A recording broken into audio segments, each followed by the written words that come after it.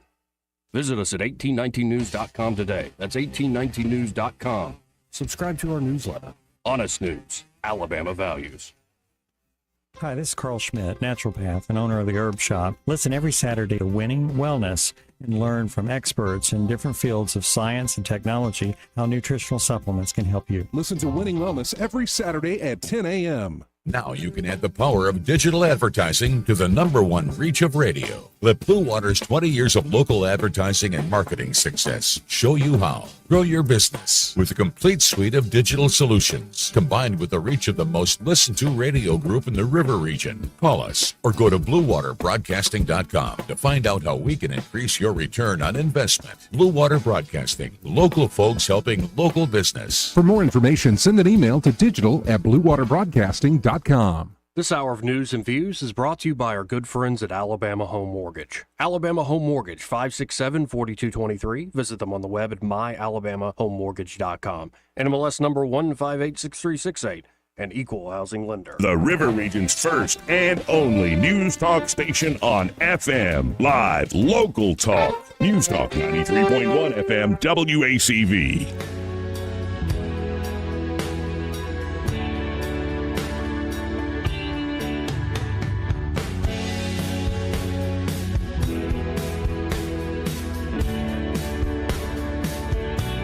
Joey Clark. Welcome back. I'm your host, Joey Clark. Byron Sheehy back in the studio with me, and that looks like a great event. I don't know if you're listening outside there, but again, that is the historic Mount Vernon Theater there in Tallahassee, the Sweet Youngins. They're with Mother Moon Pie on a Valentine's Day evening, and get your tickets in advance because it's going to be heavy hors d'oeuvres. It's going to be a good time, I suspect. Let's go to line 3 here. You're on there. Who's this? Hey, guys. Your show is fantastic. This is what I was calling about the segment before. You was talking about Doge, Dodge, and they're auditing different agencies. I just wanted to talk with you guys about separation of all our 3 branches. You know, the legislation makes the laws, the executive enforces the laws, and the judicial judges the law. You see what I'm saying? Yeah. Okay. Where I'm going with this is, why aren't the leadership of the legislative and the judicial, they need to be audited too? Sure. Anyway. Well, and then, go ahead. No, you go ahead.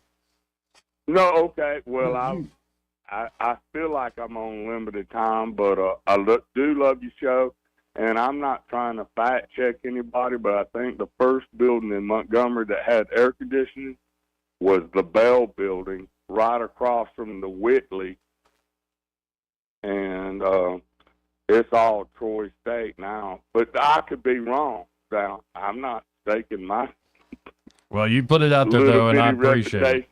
And I appreciate Uh-huh. you. I appreciate you calling, Robert, and you putting that out there. Thank you, sir. 272-9228. Have you heard anything? I mean, is Doge gonna look at some of those federal government contracts? Yes. Oh, giddy. Yeah, I mean, they have been. When's that going to become public? Well, I mean, some of these have been, it goes on the radar. I would encourage you to sign up, follow the Doge account on X. They constantly put out like little contracts. Like we canceled this $10 million contract. We canceled this $5 million one. So they're doing a lot. in that regard. Man, there's going to be a lot of employed attorneys here pretty soon. Oh, yeah. Oh, yeah. That's it. We're going to, excuse me. I want to go to Peter St. Onge. We hadn't played him in a little while. And Peter has kind of a breakdown of the legacy media tax-funded grift. This is something that I think everybody's like, really? Like, really all these companies are getting all this money from just USAID? What the heck is going on here? I'll let Peter St. Onge give the story. However corrupt you think the federal government is, turns out it is worse than you think. Zero Hedge reports that last week staffers at the left-wing webzine Politico, famous for claiming the Hunter Biden laptop was a hoax, were notified a, quote, technical error had prevented paychecks from going out. Many joked this had something to do with the Trump administration putting a freeze on funding by the left's $40 billion slush fund USAID, which is allegedly a development agency, but apparently is a universal basic income for the radical left. Well, a couple ex-users decided to dig in, and it turns out Politico had, in fact, been getting tens of millions of funding from USAID, as well as the rest of the federal government. To the point, Politico is essentially a taxpayer-funded propaganda mill. These included $10,000 per year pro subscriptions, almost entirely paid by governments, and in all, it was roughly $30 million going to Politico that we've found so far. One commentator at the National Pulse estimated up to 90% of Politico subscriptions are either fake or taxpayer-funded. Of course, Politico was just the tip of the iceberg. As they kept digging, they found millions going to the New York Times and the BBC, which is not even American. In fact, they found $473 million paid from USAID to 4,291 media outlets around the world, all of them left-wing. The money also funded advertiser boycotts against any non-left media, including famously targeting Elon Musk's X platform for failing to censor speech. Beyond the dollars and the obvious corruption, the concern is what exactly does the deep state get for these millions? Election interference, state-funded propaganda on an industrial scale, the censorship industrial complex itself. After all, if the regime narrative is slavishly pumped out by the New York Times and BBC with their prestige, that gives the left ammo to censor alternative voices as so-called misinformation. This could range from COVID censorship to war propaganda, Slava Ukraine, to covering up the corruption fueling the entire radical left. So what's next? Brought to you by Unchained.com. When Doge first came along, I was mostly excited about its potential to take the edge off inflation by reducing government spending while getting rid of stupid regulations so the economy can grow. I did not anticipate what's turning out to be even more important, which is exposing the hundreds of billions of taxpayer dollars funding the entire left. At this point, we might wonder if the radical left is in entirety a tax-funded scam and on a worldwide level, pushing communism and national suicide because there's money in it for a literal army of tax-funded radical. We're just 3 weeks into Doge, and they've already found more than the accumulated investigative efforts of our entire crony media complex. 4 years of this, and I wonder if the radical left will even exist. Okay, we'll be watching. See you next time. Well, and it goes to show they don't play by the same rules. Mm-hmm. And that's something that I think is going to at least get a good bit of the folks worked up. And again, you look at Trump's approval numbers, you look at how many folks are approving of him actually keeping his promises. I mean, these numbers are astounding. I'm ready for this to trickle down to state government a little bit. Oh, I think it's coming. If they keep just roto-rootering the federal government, and you got to wonder the amount of like grants and stuff that get brought down, and you're like, and you see them and you go, well, that's probably on the face of it a good thing, right? But then if you actually look under the hood, you're like, wait, how much is that? By the way, one thing that was absolutely nuts, a judge, again, did an injunction on, is they created for NIH, they created a new standard that you could only use 15% of the grant money for overhead costs, for administrative costs. The sum, it was up to 60% for administrative overhead costs. The average was just shy of 30%, which is way out of bounds for wait, just under administrative cost, like we give you this $100 million grant, this $10 million grant, and 20-something% of that's going to overhead? What the hell are you doing? And they said, okay, we'll make a new standard. The ceiling on this is 15%. A judge goes, no, you can't do that. You don't have the authority to do that. It's absolutely bonkers. The amount of kickbacks, the amount of money just flowing, I'm in the wrong business, or have been. You're going to have staying power, my friend. A lot of these other cats are going to do that thing with the little tin cup. All right. Clinky clink. Let's go to Tootie. Hey, Tootie, how you doing? Hey, good afternoon. Long time no talk to. How you? He's like, where you been? Well, I listen. With there's so much that's going on. Yeah. Sometimes you wonder, is it safe to let your true thoughts come out anymore? But Safe space. that's some of the freedoms I think we might be giving up. We just haven't figured it out yet. But anyway, I wanted to call you about a movie. Mm-hmm. And to hear the guy from Tallahassee, I said, well, I am going to call. But, when I first moved back home in 1979, I used to work in the Bell Building on the first floor. That was my first optical job in Alabama. Ellis Optical, Red had an office there. Mm-hmm. Matter of fact, that was his main office in that corner. I think they're putting a bank in there now. And across the street, the gentleman who was on before me, he was close. The Whitley was across the street from the Empire Theater. And somewhere in there, Oscar Gamble had a club called the Dugout. It was open, and people were down there going to his nightclub. I think he was still playing with the Yankees at the time. And but anyway, the movie that if you watch the Super Bowl halftime, Mm-hmm. I wasn't interested in the music or even looking at it. But one thing that came out of it, since we're going back, that was almost 46 years ago when I worked downtown in that building. But it reminded me of Logan's Run. Instead of the little buttons in the palm of the hand, everybody had exploding cell phones. It's wild, ain't it? Goodness gracious. I mean, I think the Capri, I don't know if the Capri with streaming and all that, but everybody ought to watch that movie. Logan's Run. Logan's Run. Have you ever seen it, Joey? The name rings a bell, but I don't really recall it. So it's Peter Ustinov is in it. Got Michael York. It came out in around '78, and I saw it in the theater. And I was probably 10 years out of South Vietnam. I was still kind of stressed out, I guess. And I said, I'm going to be a runner. I was thinking that way back in 1970, I think it was 78. And I've been running ever since. I've never been debriefed. But that movie, it mirrors what you saw during that Super Bowl. If you ever watch it, just sit and pay attention to it, because we're knee-deep in it right now. Logan's Run. Yes, sometimes I am a big believer that life imitates art in many ways. It does. And those screenplay people that write those screens and all that, they're driven by.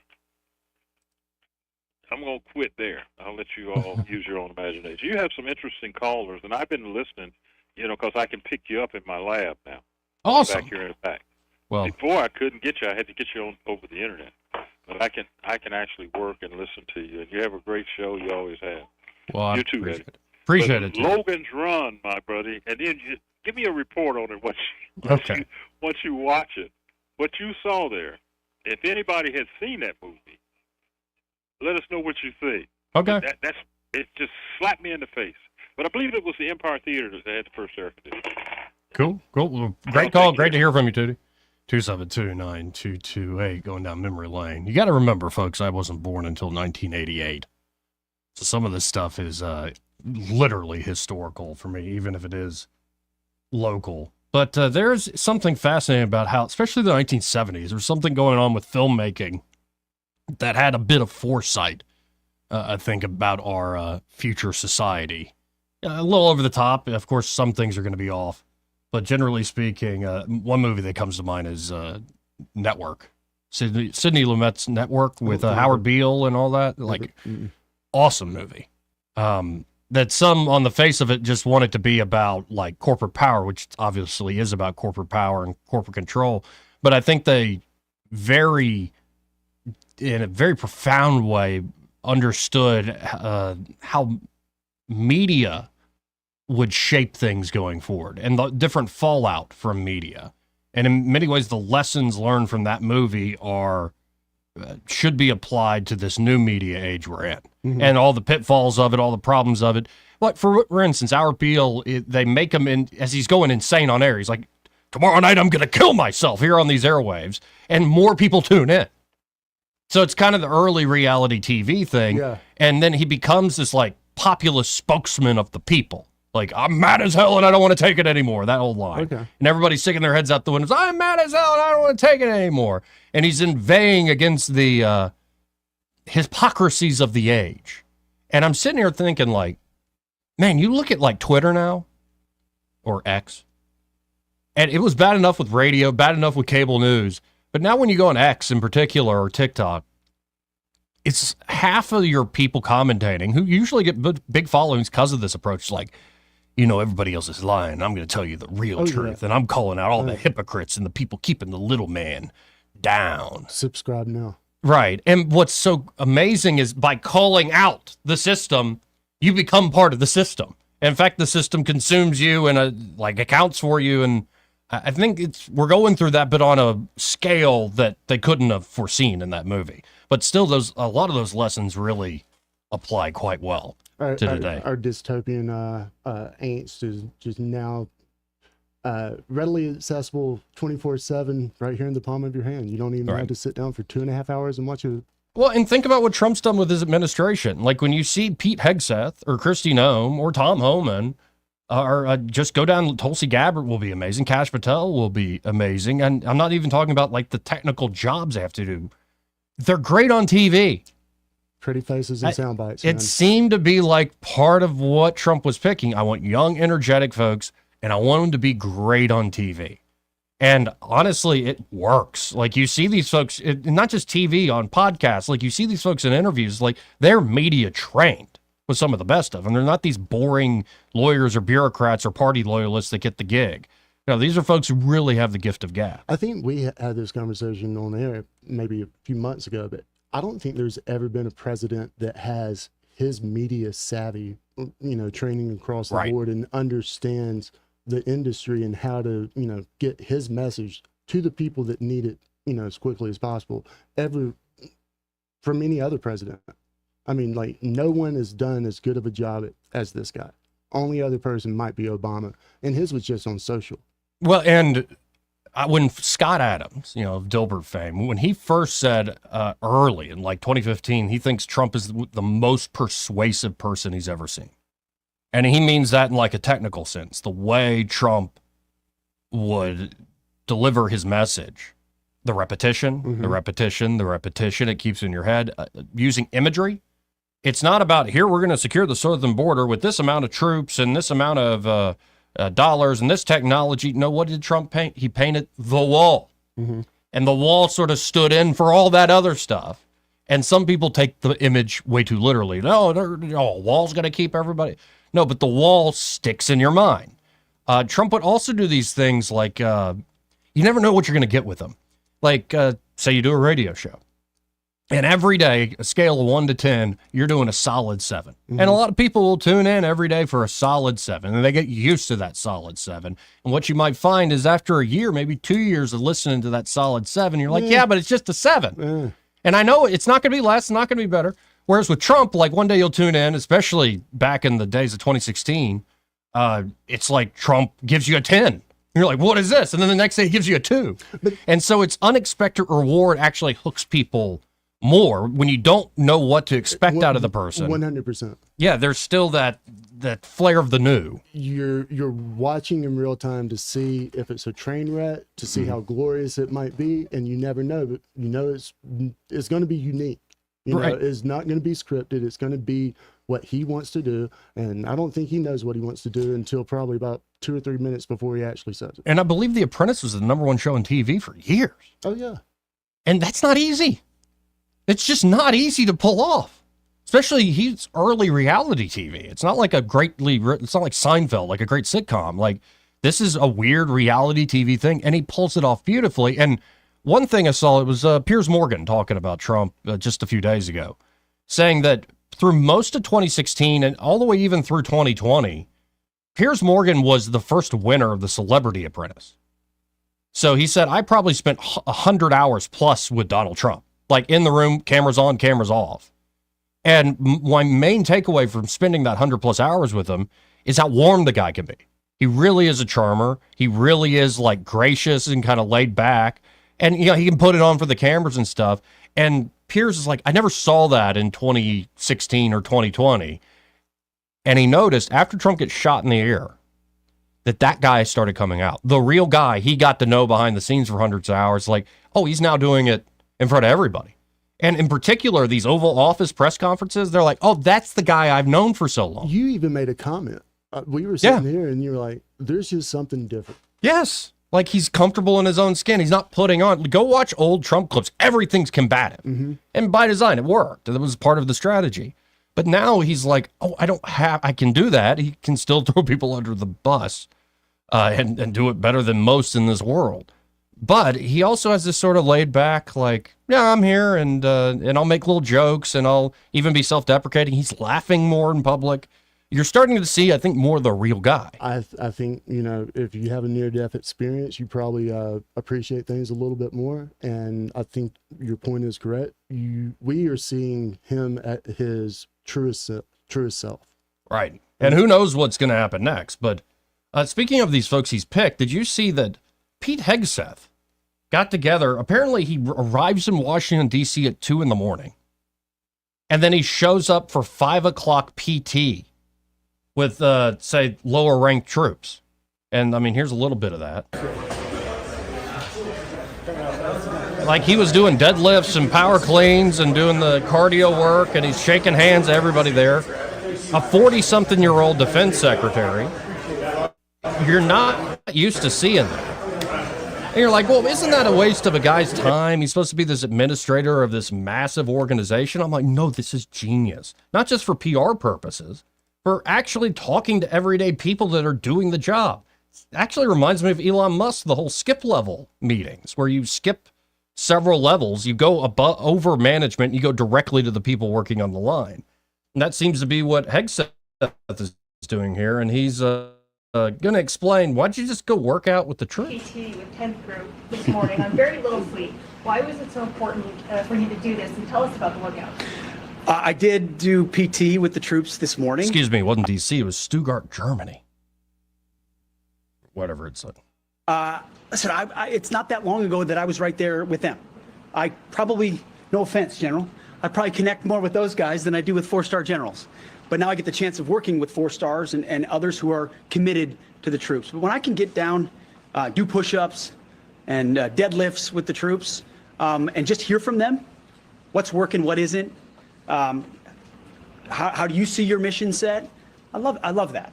So there was never a doubt, even though we got in at 2 a.m, that we were getting up a couple hours later to go do PT. It's a reminder that you guys, the press in Washington, might think I'm, in military terms, I'm old. I showed in that front. No, and there's something refreshing about that. Like, it's not some old guy in a suit who's always very carefully spoken and all this. No, he's a young guy for society's purposes that can, still takes his fitness seriously. And you see that with a lot of these picks. Where's this guy going to end up? I don't know. How long do you think he stays there? Well, it depends on what happens. Like, not to be obtuse about it, but it depends on, are they successful in completely overhauling the DOD? I think that his role in this is to go in with a sledgehammer, shake things up, and possibly exit sooner than anticipated and go run for office somewhere. That might be the case. I mean, if he does well at DOD in that position, his future's very, very bright. He can do pretty much anything he wants. Maybe not run for president. I see a congressional run coming but up. Easily run for Congress. Easily, I think he could do a Senate run with the high profile this is providing him. Or it doesn't have to be run for office. He could probably, again, do whatever he wants. We'll see.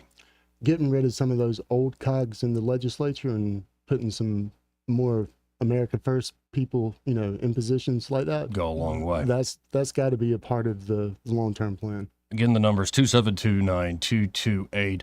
This is part of the program brought to you by James Cole and Cole Plumbing. And they're at Cole Plumbing. They're ready to help you with any and all of your plumbing needs. Could be you've got a big problem, like a burst pipe that you need taken care of, like, immediately. Like, I can't, help, the ceiling's about to fall through, or the yard is completely flooded. They understand time is of the essence there at Cole Plumbing, and with the proprietary pipelining technology unique there to Cole Plumbing, they can solve that big issue with minimal discomfort to you in your home. They're not going to have to dig up a huge hole in your yard, tear out a bunch of drywall inside the house, and with precision and expertise, they can fix that issue. It could be an everyday plumbing problem, like a clogged drain, low water pressure. Maybe you flush the toilet, and all of a sudden something's coming up from the shower drain. Cole Plumbing can help you there. Or maybe you just want to upgrade to, say, tankless water heater system, install a new garbage disposal in the kitchen, maybe get a new toilet there in the bathroom, any sort of accessories or upgrades, they can help you out. So call them up today at 279-8919. That's 279-8919. And just remember, folks, when you have trouble with your bowl, call on Cole. When we come back, I do want to get into a little bit of the DOD conversation. When Doge starts working with Hegseth to really get into a lot of the ways, because we think like this $1 billion a week is a big deal out of Social Security. I think DOD's where you're going to find so much money. You think? So much money. What? And I love that you have a Republican president who's like, yeah, we're also going to look into DOD. And I think at the end of this, you could have a cheaper fighting force, like it costs less, and it's more lethal. Actually, the incentive to be lean and mean makes you better at what you do. Instead of like, we're fat and happy, we got all the money in the world, we don't even have to account for it, let's just throw the money around. It's just the wrong line of thinking, and it's going to leave you unready. When you're fat and lazy, you're never at your best in fighting. I mean, just fats. Sorry. So we'll get into that after the break. We'll be right back. He may not know whether he's coming or going, but whether you're going to work or coming home, Greg Budell is there. Mornings, 6 till 9, and afternoons, 3 till 6. Only on News Talk 93.1 FM, WACV. Is your business feeling the heat of cyber attacks? Tired of worrying about ransomware, data breaches, downtime, and employee mistakes?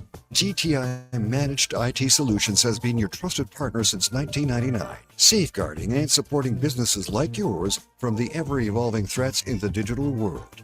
GTI, your peace of mind is guaranteed. Call us today at 819-4650 or visit gtinow.com. During tax season, your personal info travels to a lot of places you can't control. Between payroll, your home office, your tax preparer, and the IRS, if your W-2 gets exposed, that's just the ticket for identity thieves. That's why LifeLock monitors hundreds of millions of data points every second. If your identity's stolen, they'll fix it guaranteed or your money back. Don't let identity thieves take you for a ride. Save up to 40% your first year with promo code CLAY. Visit lifelock.com. Terms apply. This hour of news and views is brought to you by our good friends at Alabama Home Mortgage. Alabama Home Mortgage, 567-4223. Visit them on the web at myalabamahomemortgage.com. NMLS number 1586368. An equal housing lender. Rich Thomas Weather, a service of Wiley Sanders Truck Lines, where over-the-road dump truck drivers are needed right now. Home twice a week and every weekend, must leave early on Sunday with Blue Cross Blue Shield. Call them now at 855-777-9785. Rich Thomas Weather. Well, hi, everybody. A major pattern change is underway as a series of disturbances parade through the Gulf states, one after another. Today's showers are likely. In fact, showers and thunderstorms are a good bet tonight. High today, 73. Low tonight, 63. We'll be in the upper 70s Wednesday. That's the warmest day of the week. More scattered showers Thursday, maybe a thunderstorm, high 69. And the risk of more showers Friday and Saturday. Friday's high only in the 60s. From the Blue Water Weather Center, this is Rich Thomas. For many children, stability is something they have never experienced. At the Alabama Sheriff's Youth Ranches, we offer hope, healing, and a family to children in need. But behind every success story, our house parents are the heart of our ranches. We're looking for compassionate couples to join our mission. We provide housing, medical benefits, a 401k, paid vacation, and the chance to make a lasting difference. The Alabama Sheriff's Youth Ranches. Be the love, be the guidance, be the family they need. Visit alsyr.org. Live, local talk. The River Region's most trusted voice for news and opinion. News Talk 93.1 FM, WACV.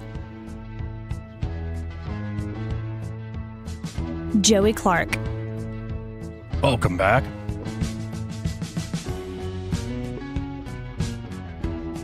This part of the program brought to you by Smokehouse Pit Barbecue. And they're at Smokehouse. Man, they've got it going on. They're back to the original recipes there. And they started all the way back in 1989. It's honestly, it's been through different management, different ownership, but with the new owners there, they are back to the original recipes. The fella running the barbecue pits there has been doing it for a while, and he always wanted to get back to these original flavors. So they've got 5 brick pits running, hand-pulled meats, and it's the best barbecue in the river region. Whether you're looking for a pulled pork sandwich or some delicious ribs, of course, you can get those side trimmings like fried okra, mac and cheese. Even the camp stew is so delicious. It's very, very good. I even like the brisket. They do it all there at Smokehouse. Great spot to stop by real quick for lunch, take it in the car or sit down. Or, of course, they do dinner as well. And don't forget, Tuesday through Sunday, Smokehouse Pit Barbecue does breakfast. You know, like barbecue place, breakfast? Yes. I almost said it like, yes. Like, you have to get by there for that breakfast. It's so daggum good. Breakfast made any way you like. Of course, you can get some sunny side up eggs, like some long, thick bacon or some sausage. They even do Kaneka there. Custom made biscuits, breakfast sandwiches, and the cheese grits are out of this world. So if you want a true Southern breakfast, get by Smokehouse Pit Barbecue. They're same location they've always been since 1989. They're at Main Street in Millbrook. And be sure to tell them that Joey, that fella on the radio, sent you. Now, where we left off is talking about, okay, what potentially might be in the military. This is a guy who appeared on the Sean Ryan show, Dr. Stephen Greer. He's the founder of the Disclosure Project. He's going to expose, just in this short clip, how much he thinks is there and wasteful within the Department of Defense. Remember, the day before 9/11, we have a videotape of Rumsfeld at the Pentagon. I'm not sure he knew it was being recorded because I'm shocked that he said it. And it's in Unacknowledged, the documentary. And he says, and this is now 21, 22 years ago. He says, there's $2.3 trillion unaccounted for in the Department of Defense budgets. Trillion, not billion. How do you have that much money unaccounted for? Oh, you do. Let me give you an example. I believe it. They say, it costs $2 billion a plane to make the B-2 Stealth. It's about $150 million. The rest of it goes through the back door into these unsanctioned projects. Wait, did he say $2 billion cost is what they say, but it only costs them about $150 million to actually make? That's what I thought I heard. Neither the president nor the Congress knows. Never mind the American people. Multiply that across the whole system.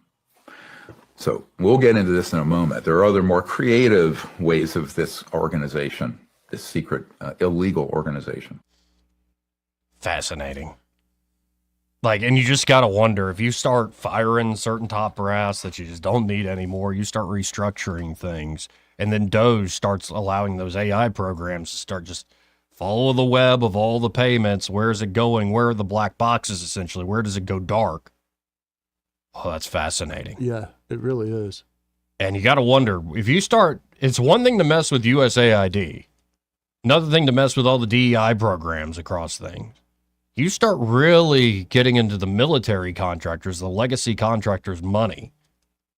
Oh, man. Trump better have pretty good security. It ain't me. Yeah, no, I'm not doing it. We're just reporting on it.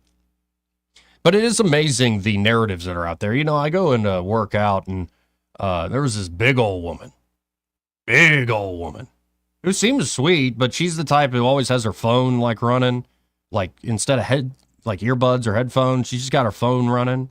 She's not running, her phone's running. And she's kind of on the bike, barely pedaling. I mean, she's doing the best she can. I'd never knock anybody who's big. A for effort, man. If you're big and fat, and you're at the gym working at it, still, God love you. I'm not going to knock you for that. One step. But no, I mean, instead of listening to Beyonce, it's just blaring out the phone. Instead of through the earbuds, just out everybody, let's take a call on speakerphone. My neighbors are listening to good music, right? Whether they want to or not. Right. Well, I might have been doing some lay down curls and Love on Top started playing. I'm like, okay, I'm all right with this. I'm all right. I like good pop music. There's nothing wrong with that. Get pumped up, man. But she was having this phone conversation in front of God and everybody could hear it. And I kept my mouth shut because I'm not going to fight with somebody. But it's just fascinating. Big old woman. She's like, they're just governing by revenge. Just governing by revenge. They don't know what they're doing. The military takes all types of people, and these folks don't care about any of us. They're just governing by revenge. And I wanted to be like, yeah, you keep on yapping, you big old woman. But I didn't say anything. I just realized, like, all right. And I'm like, wait, if she's in the military, like, what the heck is... Next time you're in your gym and like her leg weighed more than me. I'm about 200. Her leg weighed more than me. Ask her where she gets her talking points from. Yeah. See, but she's always been nice to me, so I'll continue to be nice. I'm not giving names. I'm not giving the location. I'm not trying to out anybody. It's just fascinating what you hear, especially when people don't know who you are. Like all the stuff people throw out there. And I'm like, I do wonder, where are you getting this from, ma'am? Where are you getting this from? Sometimes you don't even have to try to find out things. It's just kind of brought to you, But apparently Axios, that left-leaning digital outlet. Now, this woman sounded like she was still at her wits about her. She'd just been fed a line or was believing a line. But Axios recently spoke to several therapists. Like, you should go to therapy? Mm-hmm. About the impact of Trump's shock and awe strategy implementing his agenda. If one of them is Dr. Drew, we have to just end it. I love Dr. Drew. Okay. But some will find a way of adjusting their brains to the drama and unpredictability, while others will try to tune it out, they write at Axios. So what's got Democrat voters mentally in disarray? An end to diversity, equity, and inclusion practices. I think that's what this big old girl was talking about. By that. A move to target transgender rights, which, by the way, is a wholly fabricated concern. Right, come on. Like, I don't want anybody hurt. You're an adult. You can do what you want. But stop trying to mainstream stuff that's, like, inherently transgressive. There have been drag shows in this country going back hundreds of years. Like, you can find letters of John Adams and the founders pissed about it in Boston. Like, but stop trying to, like, make the transgressive thing, like, this mainstream thing that what's due in front of the kids. And we'll call anybody a bigot if you won't let me do it in front of the kids. It's just like, whatever, man. Like, no. Stop it. But also there's the climate change thing that's got people all worked up. And it really is, as I'm hearing this woman, this big old girl, talk about, like, Trump. It was clearly Trump and just his revenge. I'm like, she literally lives in a different world. Mm-hmm. And it's a remarkable thing. Lives in a completely different world. Takes all kinds, man. And there's no telling her nothing. That's why, no, I'm happy. It's like, I'll say good music and, good workout. You keep providing the soundtrack. But, man, it's fascinating. That person you're next to, like, most days, because I go 6 days a week. And to her credit, she's there, too, even though she's a big old girl. It's like, I mean, you've got to wonder, like, when you're at the grocery store, and you're like, wait, what does that person next to me actually believe?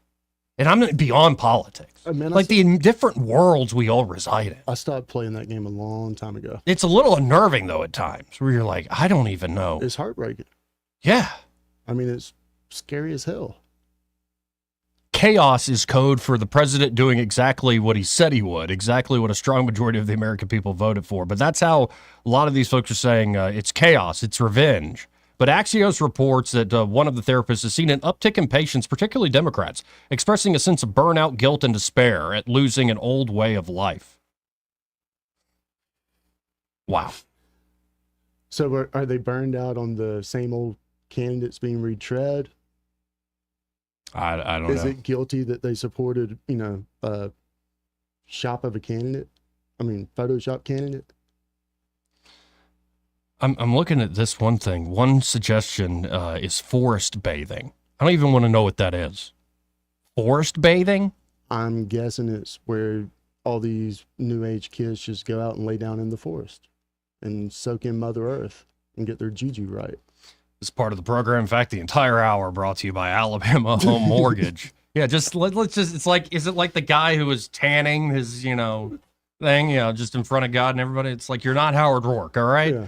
Anyway, the weird stuff people come up with to deal with their mental issues.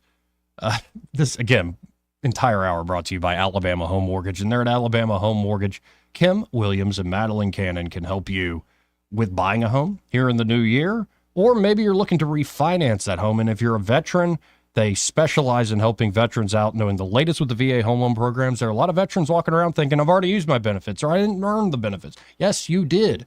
At least have a conversation with Kim and Madeline, whether you're looking to buy or refinance. And of course, if you're looking to buy, it all starts with pre-approval, so you can know how much house you can afford. Sellers would take you more seriously, and Alabama Home Mortgage will walk with you every step of the way, all the way to closing day. And also with the refinance deal, especially if you're looking to get credit card debt off your back, they can help you out. So call them today at 567-4223. That's 567-4223, or visit them on the web at myalabamahomemortgage.com. There is a difference in mortgage companies. Let Kim and Madeline prove that to you today. NMLS number 1586368, an equal housing lender. Let's go to line one. You're on there. Who's this? Hey, it's Cranky. You know, you got to, somebody my age, you got to pick them up quicker, because we'll forget why we called as long as you keep us on hold. I was talking about that big old girl.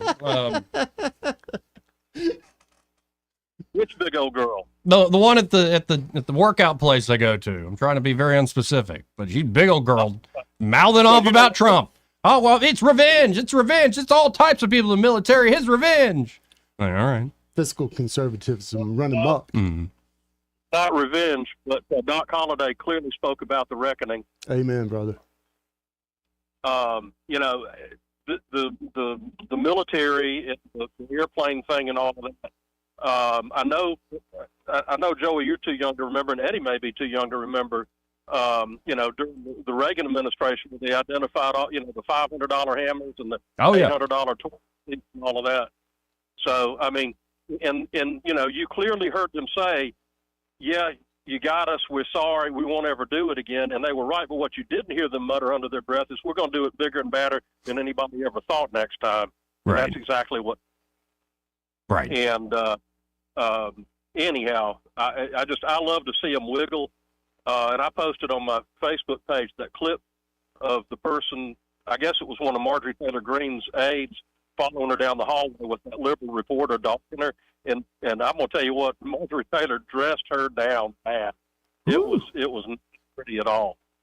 Yeah. I'll send you guys the link to it. But, you know, they ain't even gotten caught up yet.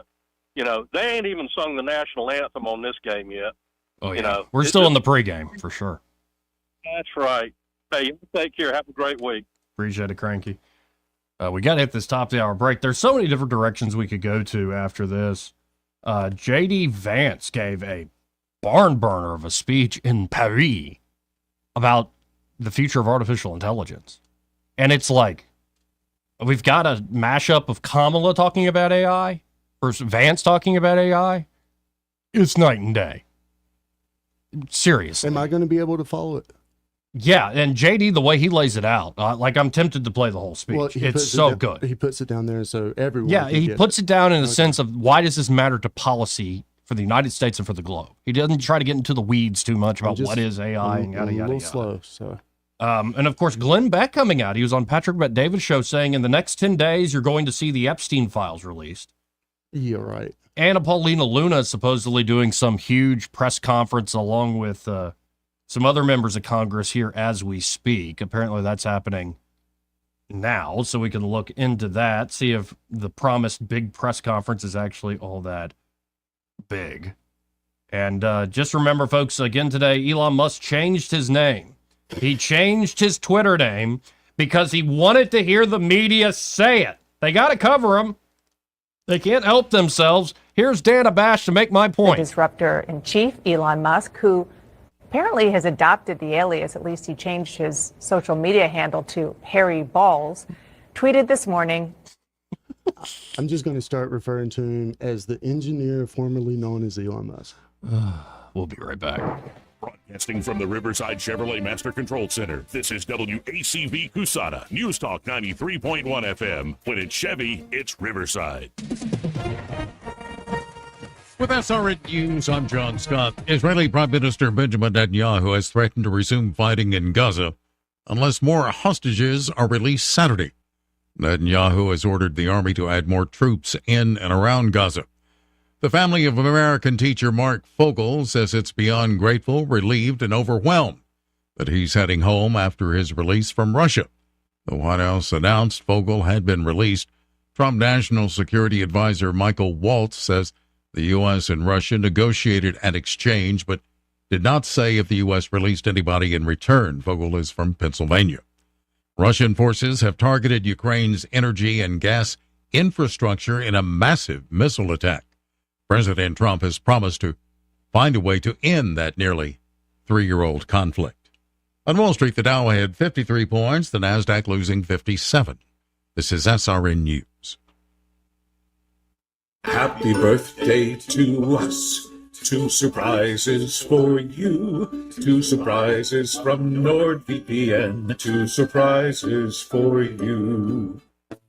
Celebrate twice as much with NordVPN. We have a special birthday deal. Get 72% off and a coupon for up to 1 year free. NordVPN is rated as excellent on PC Mag. Visit NordVPN.com and discover one of the most advanced VPNs in the world. What are the benefits? Secure up to 10 devices with a single account. Receive alerts if your email address leaks to the dark web. Reduce the risk of phishing, scams, and malware with NordVPN's Threat Protection Pro tool. Encrypt your online traffic and browse with more peace of mind. Get the special birthday deal at NordVPN.com. Additional terms apply. NordVPN. Cybersecurity built for every day. Rich Thomas Weather, a service of Wiley Sanders Truck Lines, where over-the-road dump truck drivers are needed right now. Home twice a week and every weekend, must leave early on Sunday with Blue Cross Blue Shield. Call them now at 855-777-9785. Well, hi, everybody. A major pattern change is underway as a series of disturbances parade through the Gulf states, one after another. Today's showers are likely. In fact, showers and thunderstorms are a good bet tonight. High today, 73. Low tonight, 63. We'll be in the upper 70s Wednesday. That's the warmest day of the week. More scattered showers Thursday, maybe a thunderstorm, high 69. And the risk of more showers Friday and Saturday. Friday's high only in the 60s. From the Blue Water Weather Center, this is Rich Thomas. You can make your ASE loan payment from your phone anytime, anywhere. It's quick and easy. YourASECreditUnion.com. Federally insured by NCUA. Equal Opportunity Lender. ASE Credit Union. Your life, your goals, ASE. 1819 News. State Senator April Weaver is ready to see the What is a Woman Act get passed over in the Alabama House after it already passed the Alabama Senate last week. Weaver is a sponsor of the bill. She spoke on Right Side Radio with Phil Williams about the effort by protesters to derail the bill. There were 2 very large protests in Montgomery that day. Both the parades came into the committee meeting on Wednesday, so there was lots of discussion, so much that everybody couldn't fit in the committee rooms. Was able to get it on the floor yesterday. Very, very long day of filibustering with the Democrats. You know, and even in the filibusters, I kept saying, well, I challenge you to make the case that any of these definitions that we have listed in this bill are in any way inaccurate. I never got one person that said that they were not. Sure. I'm here to protect Alabama families and Alabama values, and this is common sense. I'll be back with more Alabama stories after this. Some of the greatest blessings is just having people that care about you, to have someone that's just going to love you and make you feel important. They encourage you to be in church. They encourage you to be in prayer. They encourage you to be in your Bible. Now it's a part of my day every day. My house parents planted seeds in me that you can see where those seeds have sprouted in my life and helped change my life. Big Oak Ranch, a Christian home for children needing a chance. An attorney in Huntsville who represents those charged with driving under the influence of alcohol has now been arrested for a DUI himself. 63-year-old Russell Crumley was pulled over by police near Airport Road on Sunday night. Crumley works for a Huntsville law firm that offers representation for criminal and DUI defendants as well as divorce and family cases. I'm Andrea Tice. For more news affecting Alabamians, go to 1819news.com. And while you're there, subscribe to the daily newsletter. This hour of News and Views is brought to you by our good friends at Cole Plumbing, 279-8919. Cole Plumbing is number one in the number two business. You don't have to dig a hole. They have proprietary pipelining technology. Ask them about their tankless water heaters. Remember, when you have trouble with your bowl, call on Cole. This is your roving reporter, and today I am talking with an elk. Hey man, Mr. Elk, I was just wondering, what do elk do to take care of their money? Well, like most smart folks, we call David Erdit. You mean Alabama's most favorite asset preservationist? That's him, man. We call him up at 334-279-7431 or 205-479-0839. I see. Yes, he is our preferred money man. The money man with the money plan. You've been paying attention. Well, could you give us those numbers one more time? 334-279-7431 or 205-479-0839. And I just want to try to give you a heads up, man. Oh, what's that? I'm not an elk. Not an elk, huh? Well, then, pray tell, what are you? Knights of Columbus. I am not even going to make a comment. Well, the baby liked it. The views and opinions of the following program are solely those of the host and other contributors. These do not necessarily represent those of Liberty Acquisitions 825, Blue Water Broadcasting, its management, staff, or any advertisers.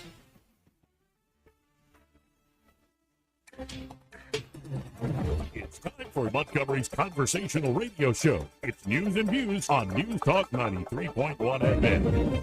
To join the conversation, call 272-9228.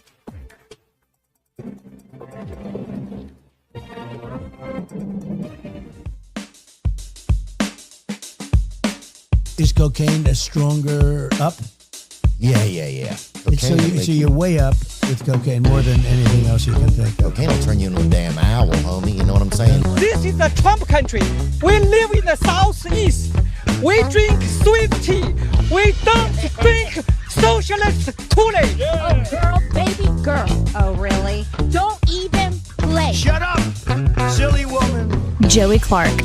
Welcome back to the program.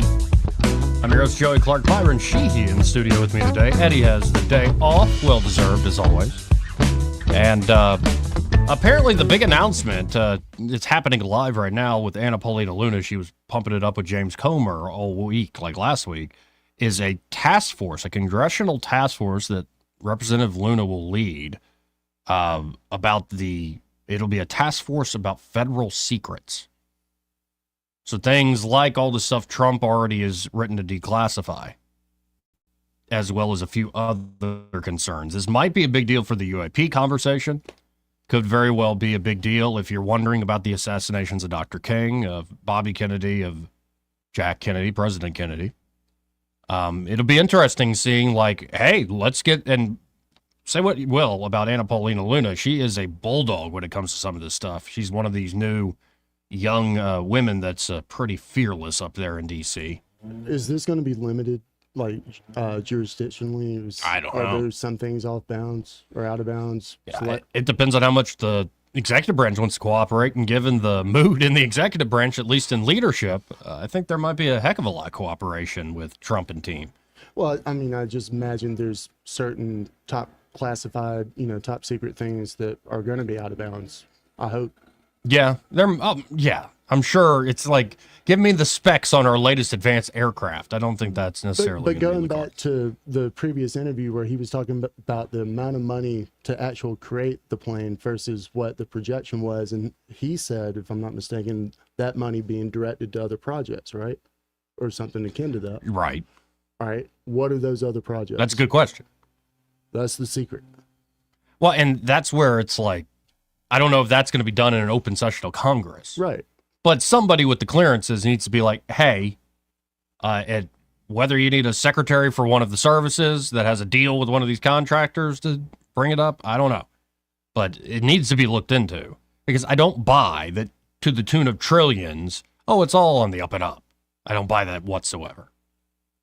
And it's really not possible to have a large engineering project that would take, billions of dollars to construct, with as many satellite images, telecommunications the way that there is today. Like, if there was a project like that, you would think that there would be more of a physical trail.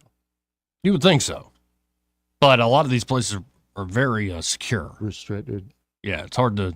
Below the surface. Right. Yeah. We might even have some in Alabama. Don't be trying anything. They'll stop you. Oh, I guarantee you. Shelby, you know, the old, try getting without credentials on the Redstone. You know, the old, I was telling someone the other day, it's like the Manhattan Project, when the senator from Tennessee was approached to buy into it, his response was, you know, shook his hand and said, the great state of Tennessee would love to help you. That's why the one little project was right there. Let's go to line 1. You're on there. Who's this? Hey, Joe, it's Soldier Boy. Hey, what's up? Yeah, it kind of reminds me of Trump first term when they tried to overcharge him for Air Force One. Remember? He goes, "Oh no, we're gonna make these changes, but you're not gonna pay. We're not paying a penny over this price." Oh yeah, and it's not only expensive; it takes forever.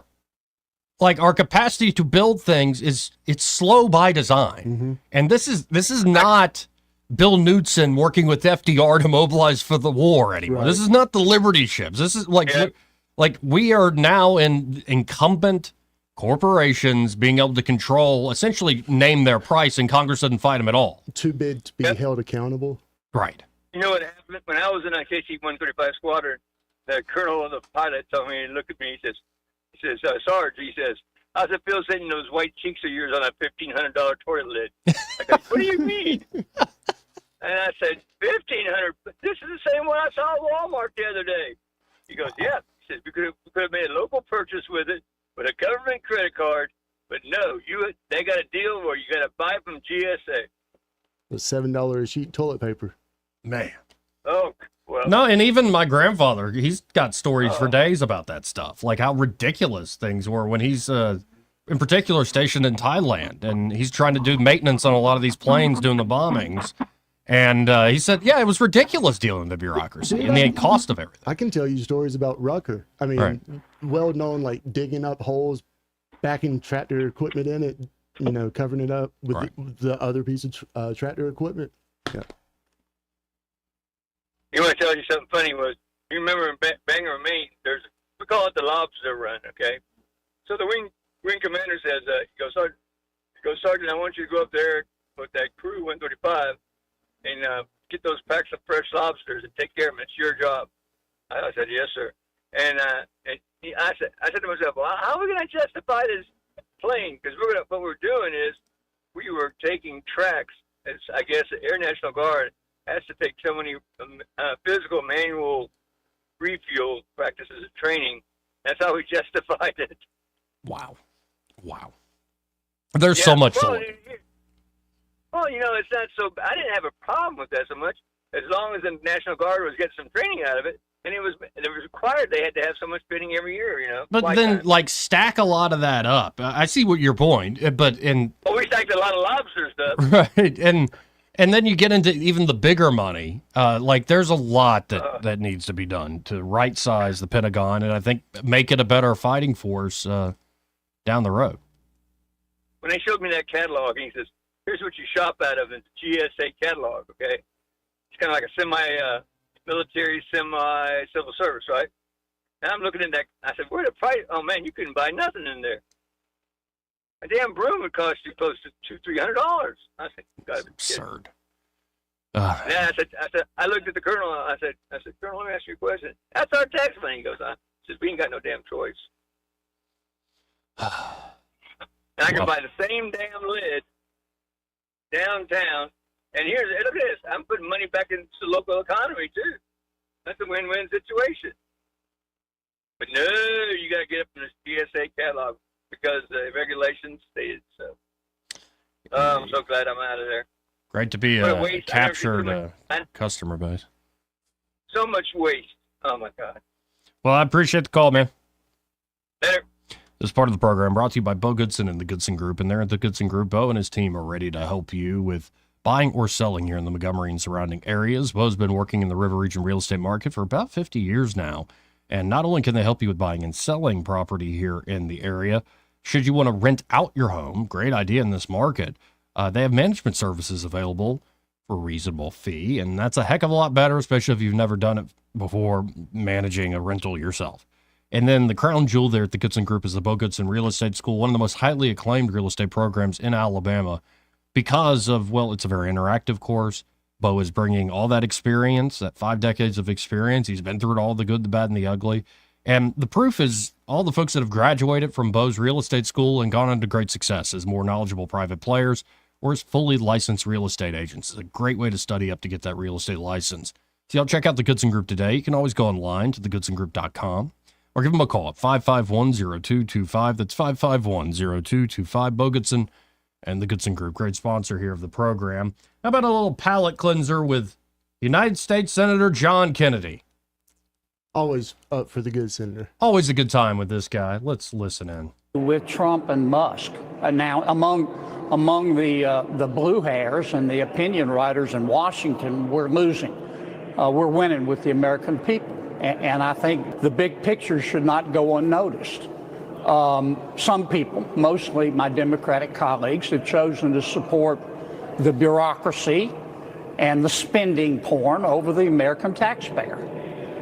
These are the same folks who chose to support illegal immigration over the rule of law, who chose to support teachers' unions over schools and kids, who chose to support criminals over crime victims, who chose to support transgender athletes over women's sports, frankly, who chose to support Hamas over Israel. Now, they think they're winning.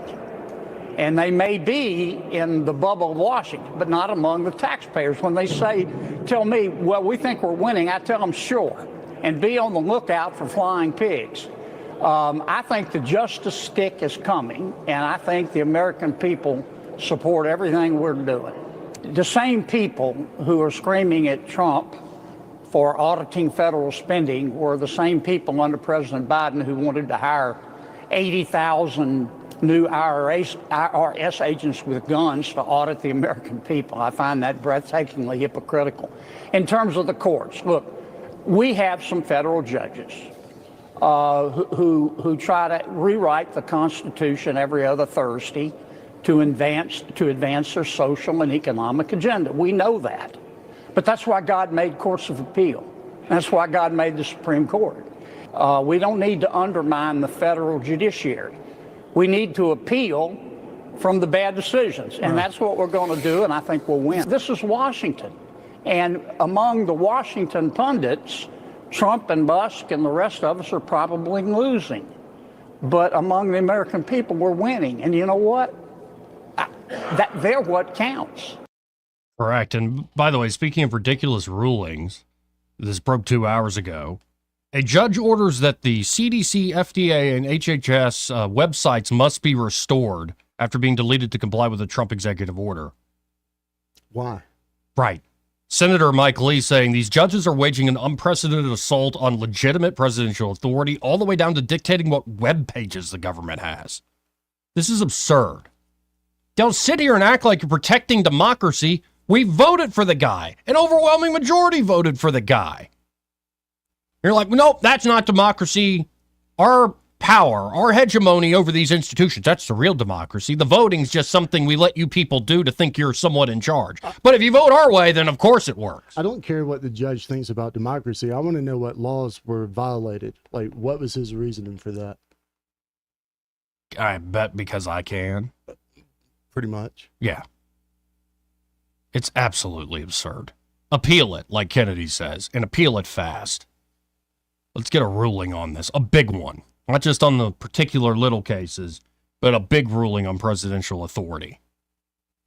We elected a president to actually be a president, not a ceremonial position. It's absurd.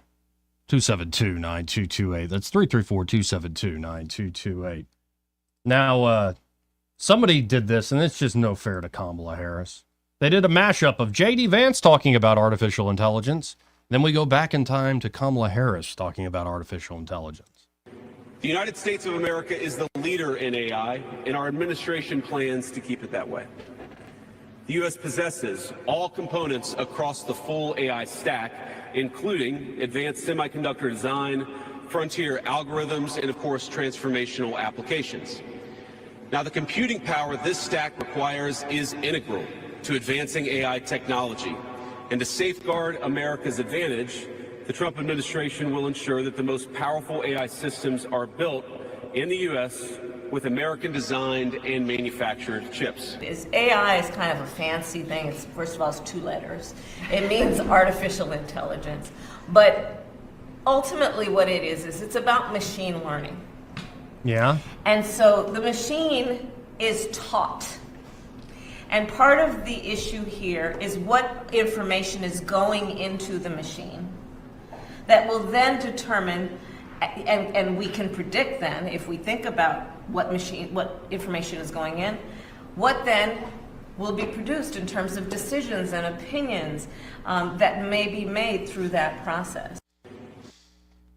God, we dodged a bullet. Good God, that fake Buddy, ass puppet. That's the understatement of the year so far. Absolutely miserable. And no wonder the victory was so big. Now, I want to go to actually J.D. Vance, this full speech. I think it's fantastic. It's really a great job. And it's refreshing having this guy as number 2. Because they ever think about impeaching Trump, and we're like, J.D. Vance is great. Did you see where Trump was like, he's good, but I'm not tapping him? Oh, yeah, I think that was smart of Trump. Don't name some successor, especially, 2-3 weeks in? I think it was a silly question by Brett Baer. It was a silly question. Yeah. Especially at this point. But he did have a point about, well, you got about a year before he's going to start pressuring you. How do you think the dynamic changes then? I got a feeling success is going to bring people together. Now, if things are going off the rails. A lot of winning, right? Yeah. Winning brings everybody together. If things start falling apart, well, then who knows? You know the first piece that's going to fall is going to be the House. Yes. And after that, Senate, they'll hold reins. Senate's going to be safe. But here is J.D. Vance. This is in Paris. Big ol' AI summit in Paris. Let's listen into the vice president. Mr. President, I'm here for the good company and free wine, but I have to earn my keep today. And I, of course, want to thank Prime Minister Modi for being here and for co-hosting the summit, for all of you for participating. And I'm not here this morning to talk about AI safety, which was the title of the conference a couple of years ago.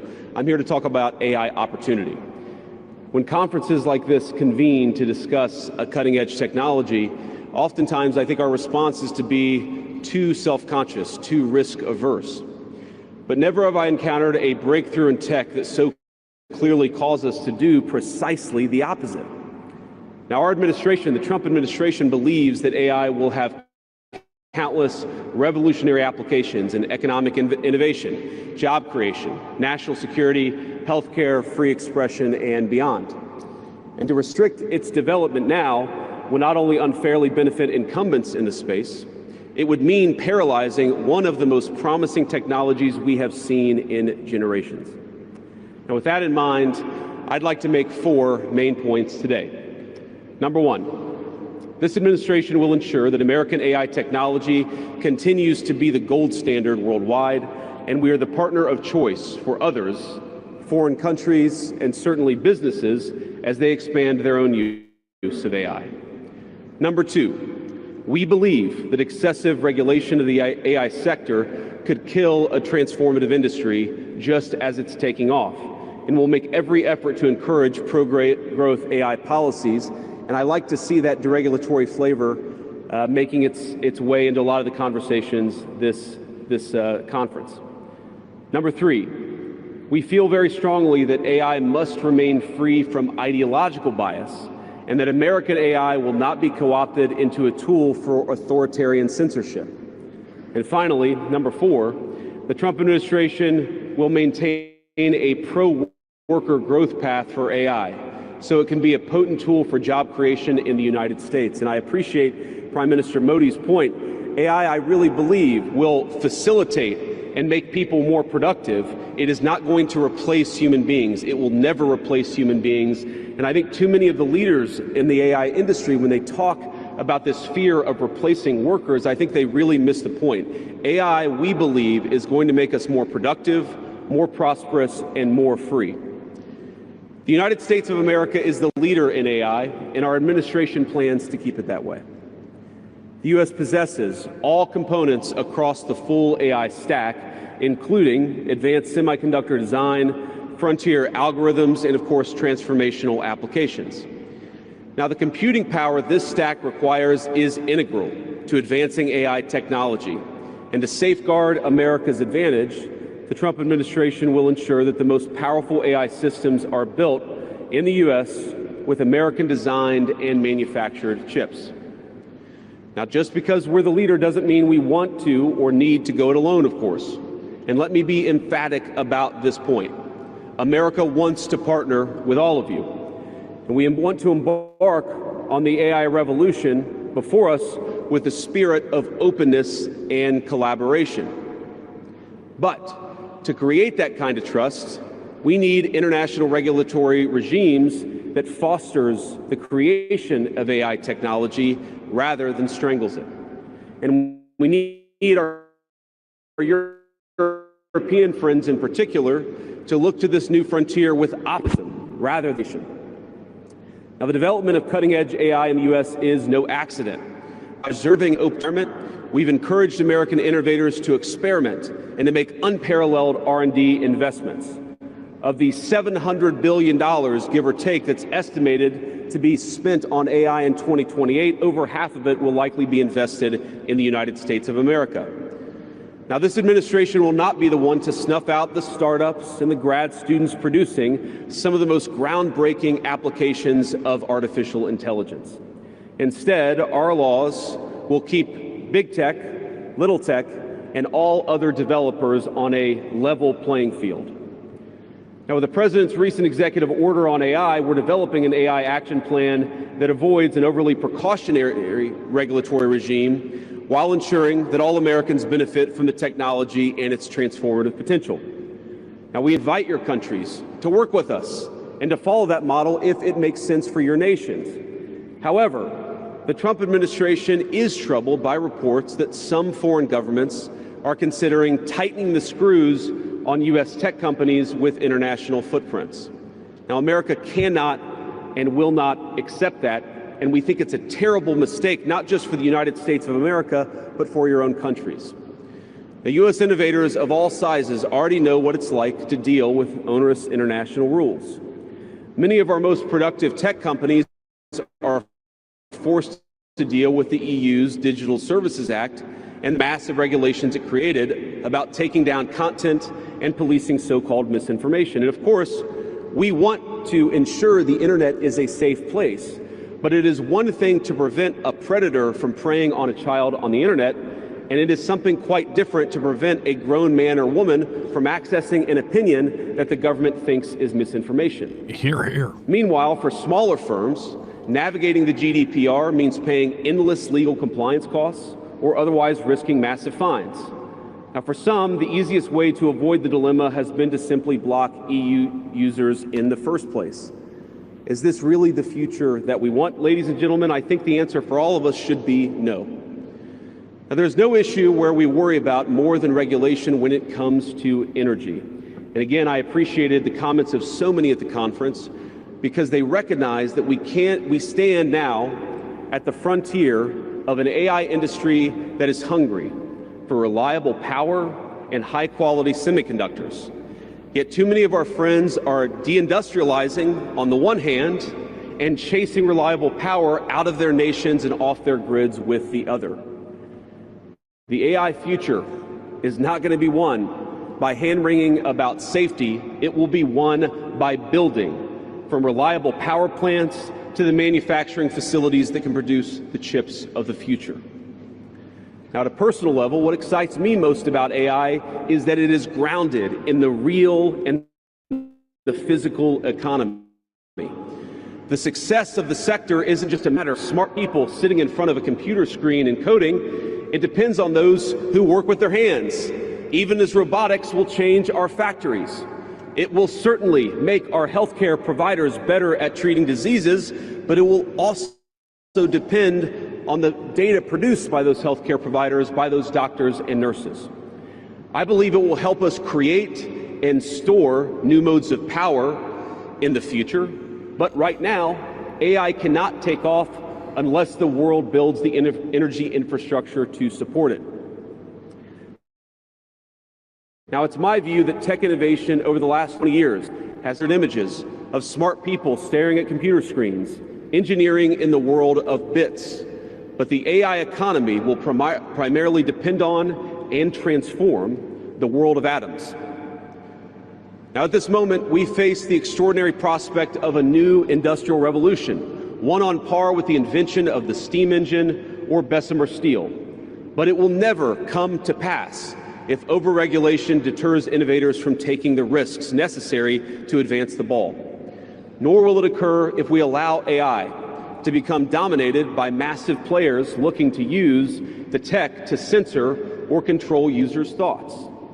And I'd ask if you step back a moment and ask yourself, who is most aggressively demanding that we, meaning political leaders gathered here today, do the most aggressive regulation? It is very often the people who already have an incumbent advantage in the market. And when a mass incumbent comes to us asking us for safety regulations, we ought to ask whether that safety regulation is for the benefit of our people or whether it's for the benefit of the incumbent. He's talking about you, China. Over the last few years, we've watched as governments, businesses, and nonprofit organizations have advanced unpopular and, I believe, downright ahistorical social agendas through AI. In the U.S., we had AI image generators trying to tell us that George Washington was black or that America's doughboys in World War I were in fact women. Now, we laugh at this now, and of course it was ridiculous, but we have to remember the lessons from that ridiculous moment. And what we take from it is that the Trump administration will ensure that AI systems developed in America are free from ideological bias and never restrict our citizens' right to free speech. We can trust our people to think, to consume information, to develop their own ideas, and to debate with one another in the open marketplace of ideas. Now, we've also watched as hostile foreign adversaries have weaponized AI software to rewrite history, surveil users, and censor speech. This is hardly new, of course. As they do with other tech, some authoritarian regimes have stolen and used AI to strengthen their military, intelligence, and surveillance capabilities, capture foreign data, and create propaganda to undermine a nation's national security. He's talking about you, China. I want to be clear. This administration will block such efforts, full stop. We will safeguard American AI and chip technologies from theft and misuse, work with our allies and partners to strengthen and extend these protections, and close pathways to adversaries attaining AI capabilities that threaten all of our people. And I would also remind our international friends here today that partnering with such regimes, it never pays off in the long term.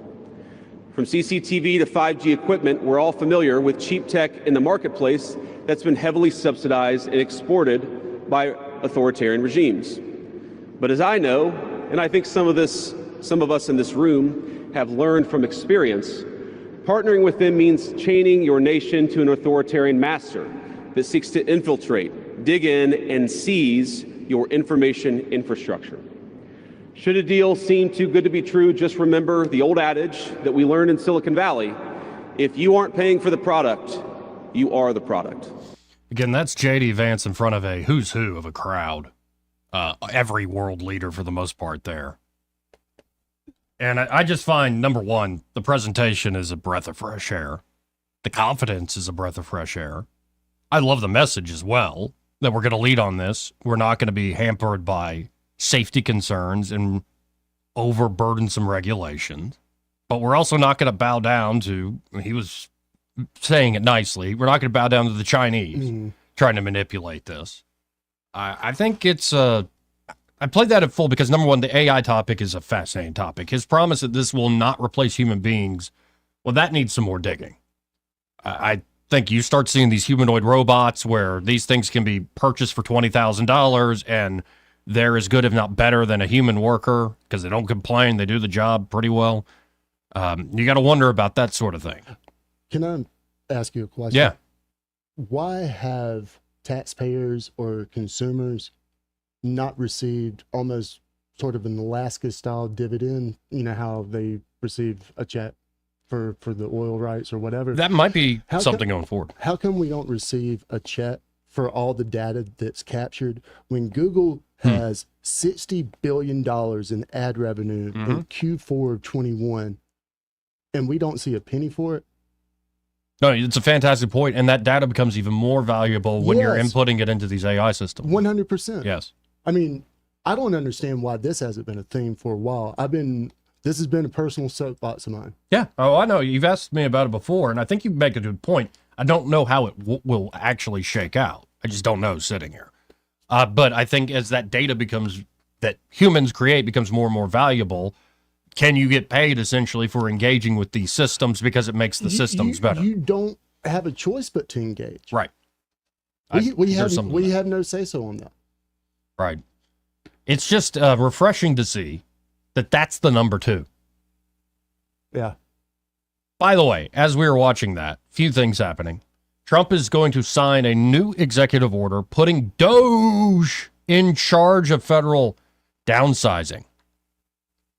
He's essentially using his pen to give them more authorities.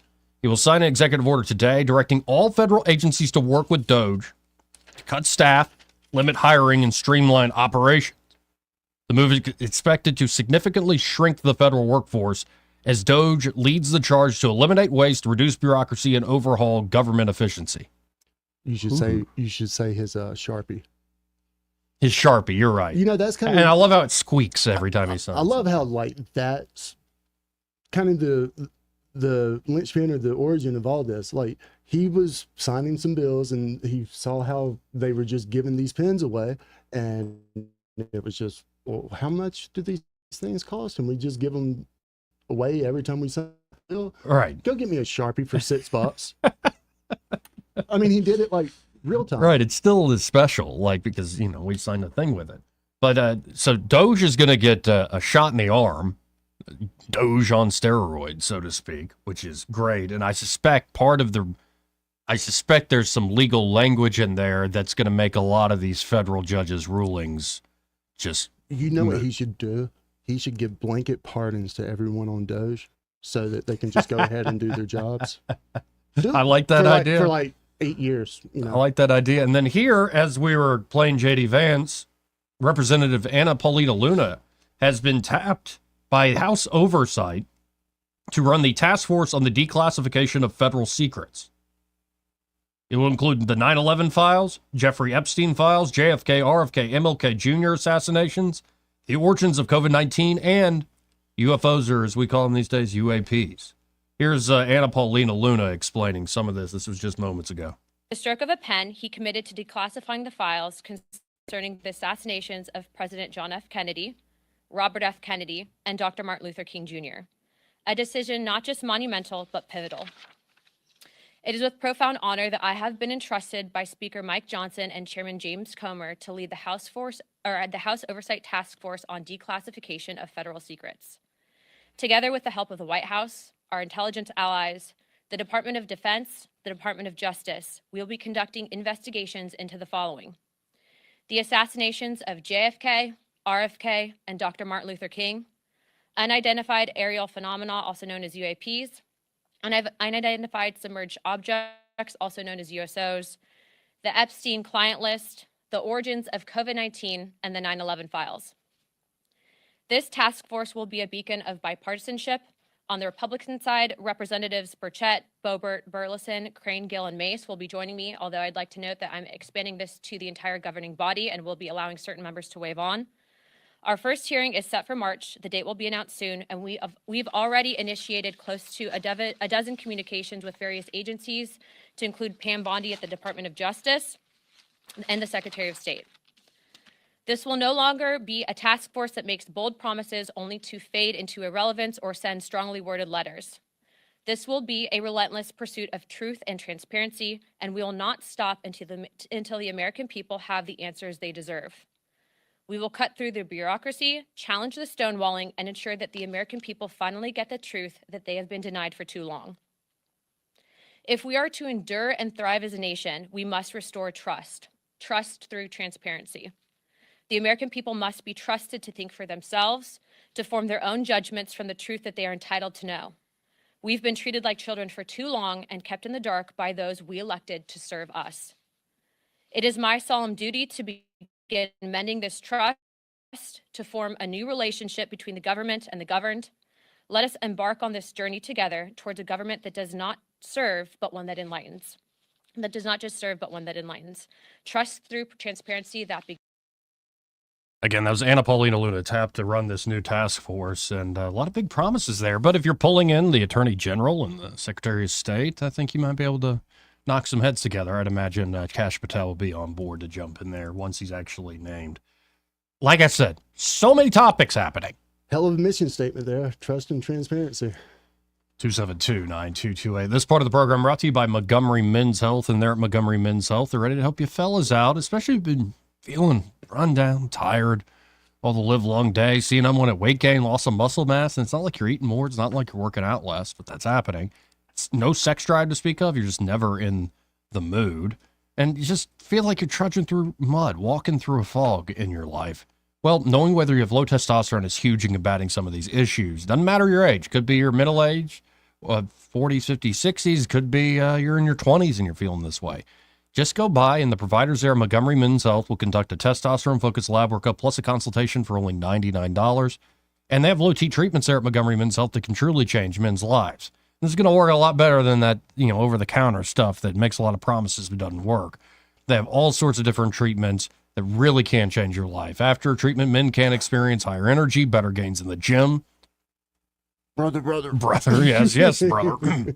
Better mental clarity, improved sleep patterns, a faster metabolism, and you usually even notice an increased libido. And there's a lot right with that. So call them up today. Make an appointment today. 440-3663. That's 440-3663. Or go to MontgomeryMen'sHealth.com. We'll be right back. Want to carry News Talk in your pocket? Download the News Talk 93.1 app from the App Store. Available on iPhone and Android. Never miss a moment. Download now. Rich Thomas weather brought to you by Clark Heating, Air, and Plumbing. Hey, this is Robbie Clark. Spring is almost here. Stay cool with a spring tune-up with Clark Heating, Air, and Plumbing. Don't wait. Schedule today. Give us a call at 334-277-2125. Alabama certification number 09098. Rich Thomas weather. Hi, everybody. This week the temperatures are down and the rain chances are up. Tonight, showers and thunderstorms are likely from time to time. Overnight low temperature in the mid-50s. I think the risk of showers and maybe a thunderstorm will continue mainly first half of the day on Wednesday. Wednesday, I think, will be the warmest day of the week with a high in the upper 70s. More scattered showers, maybe a thunderstorm on Thursday, high 69. And the risk of more showers Friday and Saturday. Friday's high only in the 60s. I think we'll probably make the low to mid-70s on Saturday. From the Blue Water Weather Center, this is Rich Thomas. Budget Floors and More is your low-price leader for everything you need for flooring and DIY flooring installation supplies. For the best prices on luxury vinyl plank, carpet, ceramic tile, flooring installation supplies, and more, shop Budget Floors and More, Hunter Lane across from Del Rey to Publix. What's your biggest investment? More than likely, it's your home. So treat it that way when you hire a painting contractor. With PBS Painting, there are no gimmicks, no $99 specials. Just quality painting and someone who treats your home with the same respect that you do. At PBS Painting, we have been painting for years and look forward to many more years to come. With PBS Painting, the job gets prepped properly, whether it's cleaning, scraping, or priming. We always use quality products, which is a must for a quality paint job. So if you're looking for a painter that doesn't need upfront money and is on the job at all times, then please give me a call. Scott Bowers and PBS Painting, 294-5122. That's PBS Painting, 294-5122. Look at some of our work on Facebook at PBS Painting Montgomery. Hi, this is Bo Goodson with the Goodson Group with your Real Estate Minute. My last message was the report for 2024 real estate market in the River region. According to industry experts, they predict for 2025, we will have more inventory to choose from for our buyers, more buyers for sellers to show their houses to. Here are 5 tips for buyers or sellers in 2025. Number one, sellers need to price their home at fair market value with the help of your realtor. Number two, buyers need to be pre-qualified by a local lender prior to shopping for a house to save them time. Number three, use a certified residential specialist or CRS to purchase or sell your home. Less than 2% of realtors nationwide have this designation. You need an expert now. 4, use someone with 48 years of real estate experience to help you with your largest investment. Number 5, quit waiting. Now's the time to buy or sell. Call Bo Goodson at 221-2883, The Goodson Group, or 551-0225. This hour of News and Views is brought to you by our good friends at Cole Plumbing, 279-8919. Cole Plumbing is number one in the number two business. You don't have to dig a hole. They have proprietary pipelining technology. Ask them about their tankless water heaters. Remember, when you have trouble with your bowl, call on Cole. The River Region's News Talk Station. News Talk 93.1, WACV. News Talk 93.1. Joey Clark. Welcome back. Oh, look, Pamela's here. Hi. Hi. How are you? I'm good. Good to see you. It's a good day. Yeah, it's been a good day so far. It's a little hard to know, like, okay, what's the next thing that's going to happen? Well, apparently happening right now, Elon Musk is in the Oval Office with Trump, and they're explaining the truth about Doge. And, you know, all this media, all these attacks, most of it aimed at Elon. Mm-hmm. They're saying, okay, thanks for all that. We're going to give Doge more power. Yeah. More. Why? I mean, Don't make us do the meme. More. Why not? You know, obviously they've given all these people proper clearances. They've vetted them. Right. They're only giving them the proper amount of access to do the job. They're not over, well, I mean, they've given people way too much access in the past, and people have reached their arm way past what their job actually is. And they're just scared of what they're going to take away from them. And it's getting so silly now. We just, like 2 hours ago, a federal judge says, you have to put back those websites from HHS you deleted. It's like, why? Okay, why do we even elect presidents at this point? I know. Like, why do we elect Congress? I mean, right. They've stopped doing their job a long time Right. ago and turned it over to the career bureaucrats to pass the rules and regulations. And Yep. now they're standing up screaming bloody murder. By the way, Romex Engler, this is wishful thinking on his part. Joey, take your shirt off and let us see how good the working out has done for you. The lighting in here is miserable. You got to pay for that kind of action, man. Yeah, I was about to say, Yeah, like, that's a premium subscription. This isn't a fans only thing. And that's what it's called, fans only. OnlyFans? What's that? There's actually a store. I saw a storefront, There's a store. meme online that said, "Oh, this is where everybody's working." Okay, yeah, nice, nice. By the way, it's like 1% that actually make good money on there. And You mean everyone else is not as attractive as they think they are? no, people are literally showing everything, all the private parts, and you're not making any money. That's got to be depressing. Those people didn't exactly make that decision because they were a mutt with self-confidence. And one thing I find interesting is there's all these folks on Twitter, and I'm not necessarily against this, saying no porn on Twitter. And I'm like, X is the one spot where you don't see the porn bots, at least in my case. Like, I maybe have cleansed my timeline. Yeah, probably. Instagram's the worst. Instagram is the worst. Yes. When I open the search on Instagram, Right. even for me, Right, and it's I'm not looking at explicit, but it's anything. like girls who are almost naked.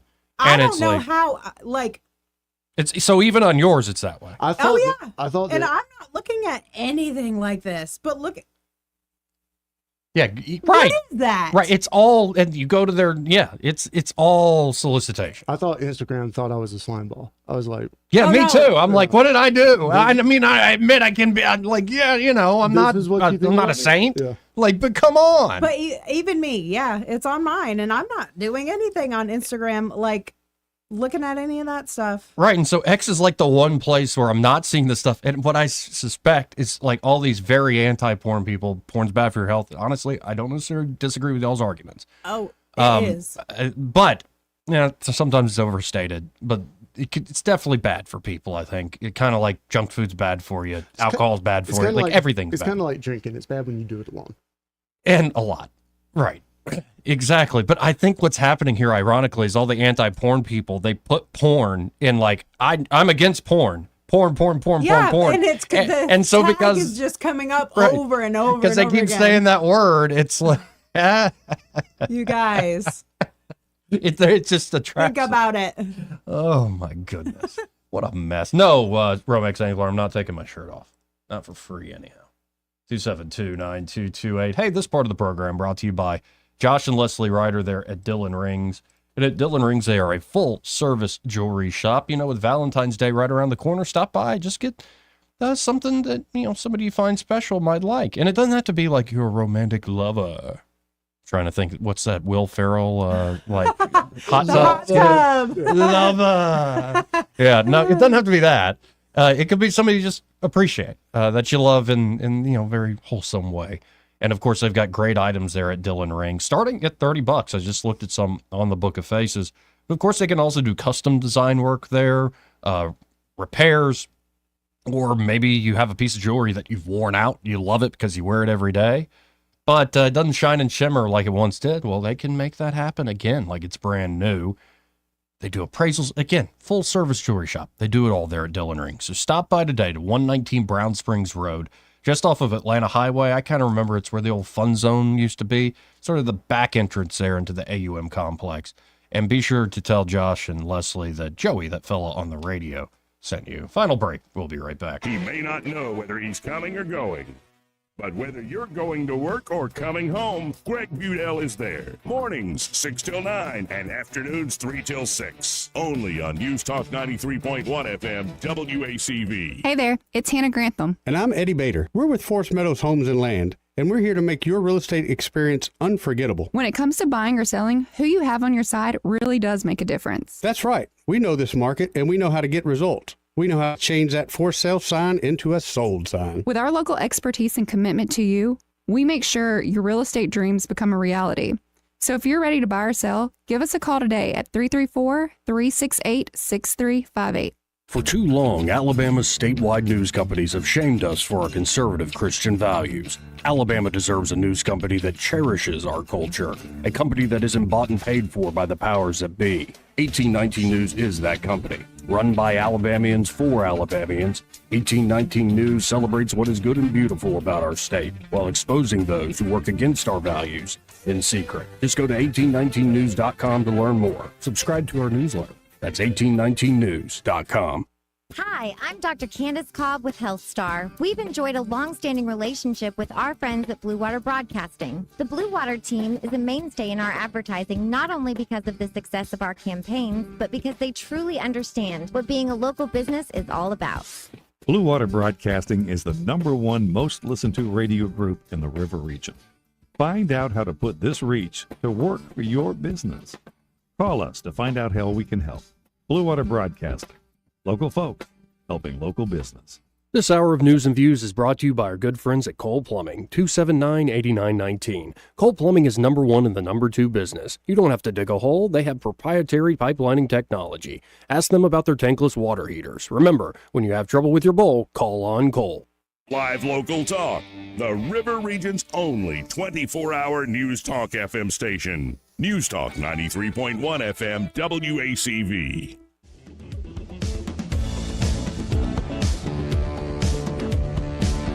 Welcome back. Let's go right to the phones here and talk to Ray Bowles from Prattville Carpet. We have a special deal going on. Ray's in Memphis, Tennessee at a epoxy floor class. Ray, how you doing? Man, I am doing great. It was weird because when we first got here, they handed me a Speedo. No, not really. Oh, thank God that's not. You're just kidding. Okay. Oh. But I'm sitting here with Jennifer. Jennifer is like the queen of epoxy. She has taught us so much in the last 6 hours. My mind is blown. So I'm going to let Jennifer explain a little bit about what we're doing. Okay. Go for it, Jennifer. She's never done a live ad before. Hello. Hi, Jennifer. How are you? So today we're doing an advanced epoxy class over here at South USA in Memphis. We've been going over a lot of things from concrete prep to moisture mitigation, and we've been putting down specialized flake floors and sorry about that, and quartz floors, and we're moving on to metallics now. The metallics are the ones that look like the ocean in the sand. Okay. The blues, the dark greens, all the really pretty colors. These things can go in garages, around pools. We put them in schools, a lot of school work. So whatever you're thinking of in epoxy, after this weekend, Travis can definitely do it. I'm not doing it. I'm not getting on my hands to do it. Wow, that's awesome. So all these years in the flooring business, and there's still something new to learn. Always something new to learn in the flooring business. There's so much detail. Call us, 285-8117. We'll come out and give you that free measurement. Next thing you know, you got a floor down. Just that simple. And folks, when you call them at 285-8117, be sure to tell them, hey, I heard Ray Bowles on the radio. He was learning with Jennifer there about epoxy floors. And if I send Travis out, he won't wear the Speedo. Thank God. Guys, have a great day. You too, Ray. So usually at about this point in the day, with 2 minutes left, I ask the whole assembled crew, what did we learn today? I mean, you just got here, Pamela, so. I know I haven't had. We learned much about time Instagram. To learn anything. Mhm. Yeah, the algorithm is for all of us. Yeah, it wants to make us all dirty dogs. Byron, what did we learn today? We learned about Doge and. I learned I need to get a bigger fire hose. Oh, dude, it's crazy. Like head spinning. Like we didn't even talk about Rob Blagojevich was fully pardoned. Because Trump, as he was signing, is like, yeah, he was set up. Which I almost suspect kind of like how ham-handed it was. He might have been. I don't know. When did Bannon plead guilty? That was this morning, but it was to a lesser misdemeanor charge and no jail time. So he kind of made a deal, pled guilty to that. And people are texting like nonstop during the show. Oh, really? I'm sorry. People are texting about the show or just about other stuff? Other stuff. Okay, all right. That's all right. But they're listening. All right, they are? Yeah. Are they listening, though? Yeah. Like, it's on, but they really understanding the words, hitting their eardrums? They hear everything you say incorrectly. Oh, God. I got a bunch of, what would you say, bat seat co-hosts. Oh, okay. Yeah. They hear all incorrectly. Oh, yeah. Right. None of the good stuff. Oh, really? Yeah. Yeah. No, I've just learned it's kind of, people are going to hear what they want to hear. They're going to take away what they're going to take away. Mm-hmm. Unless you make it like simple declarative statements. Like if you develop an idea that takes 5 minutes, some folks be like, they'll grab onto that one thing you said in minute 3. Like that's who that guy is. He's all that. I knew it. That raw nerve, man. Yeah, and it's like whatever. But if you think ill of me, the depths of my depravity, you have no idea. And if you think well of me, well, you just don't know me well. Yeah, you just I can surprise even myself sometimes. How are you on? Weird question. Yeah, have you watched Wallace and Gromit? Not recently. Okay. They have a new one. They have a new one. Mm-hmm. It's Oscar nominated. Like claymations. Yeah, everything was so serious. I was just kind of curious. Okay. And we didn't even get to the Iron Man jet suit the military is going to be using. Like, I mean, there's so much we didn't even get to. How's it powered? I don't know. Oh, look at the time. Oh, by the way, more and more folks are coming out against this Ivy-backed bill to restructure the Alabama Department of Veterans Affairs. Most prominently, Lieutenant Governor Will Ainsworth. Hear, hear. Hear, hear. As I've said, if this had just been something developed slowly and like organically, yeah. But the fact that this is all coming out of like some big fight that I think involves a bunch of different personalities and like in questions over the governor's authority, no. This is not the way you do things. It shouldn't be the way you do things. Hey, this is Alabama, man. Yeah. Can't have nothing. Y'all stay tuned. Happy hour. Greg Budell. He's next. Broadcasting from the Riverside Chevrolet Master Control Center, this is WACV Cusana, News Talk 93.1 FM. When it's Chevy, it's Riverside.